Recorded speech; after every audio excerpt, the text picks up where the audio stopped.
जब मुसलमान कह रहे हैं कि गाय को राष्ट्रमाता घोषित कर दीजिए, तो फिर कुछ हिंदू नेता पीछे क्यों हट रहे हैं और आदित्यनाथ नहीं कह पा रहे हैं? उनकी जीभ लड़खड़ा जा रही है।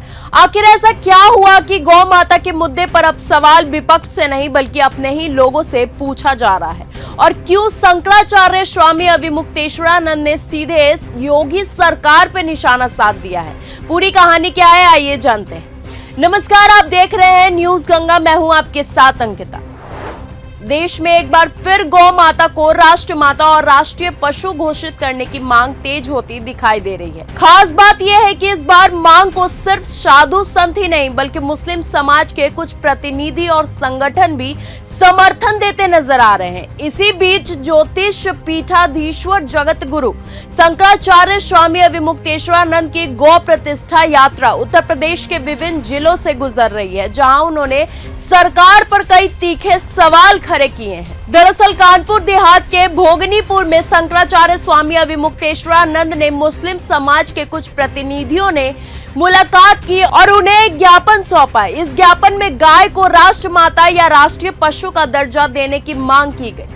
मन से बोलते हुए शंकराचार्य ने कहा कि जब मुस्लिम समाज के लोग गाय को माता कहने को तैयार है, तो फिर खुद को हिंदू कहने वाले कुछ लोग ऐसा क्यों नहीं कर पा रहे हैं? जब मुसलमान गाय को माता कहने को तैयार हो गया है, तो अपने आप को हिंदू कहने वाले क्यों नहीं हो पा रहे हैं? उन्होंने सीधे तौर पर सरकार और नेताओं से सवाल पूछा कि आखिर गाय को माता मानने में झिझक क्यों दिखाई जा रही है।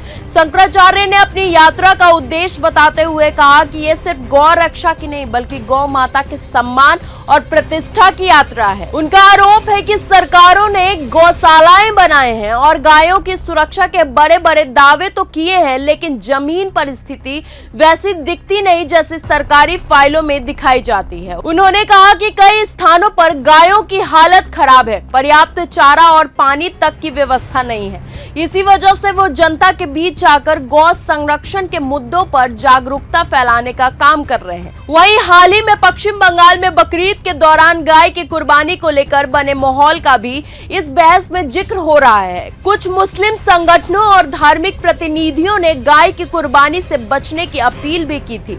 इसके बाद अब कुछ स्थानों पर गाय को राष्ट्रीय पशु और राष्ट्र माता घोषित करने की मांग को लेकर हस्ताक्षर अभियान और ज्ञापन सौंपे जा सकते हैं और इसकी खबरें सामने आ रही हैं। इसी मुद्दे को आधार बनाकर शंकराचार्य लगातार सरकारों पर दबाव बना रहे हैं और कह रहे हैं कि अगर देश में गाय को विशेष सम्मान दिया जाता है तो उसे संवैधानिक पहचान भी मिलनी चाहिए। फिलहाल गौ माता को राष्ट्रमाता या राष्ट्रीय पशु घोषित करने की मांग एक बार फिर राष्ट्रीय बहस का विषय बनती दिखाई दे रही है। सवाल यह है कि क्या ये मांग केवल धार्मिक भावना तक सीमित रहेगी या फिर आने वाले समय में सरकारें इस पर कोई बड़ा फैसला लेने की दिशा में कदम बढ़ाएगी? आप इस पूरे मुद्दे पर क्या सोचते हैं? अपनी राय कमेंट बॉक्स में हमें जरूर बताएं। अगर आपको ये हमारा वीडियो पसंद आया हो तो इसे लाइक और शेयर करना बिल्कुल ना भूलें। साथ ही हमारे चैनल न्यूज गंगा को सब्सक्राइब और फॉलो जरूर करें ताकि देश और दुनिया की हर बड़ी खबर आप तक सबसे पहले पहुंचे।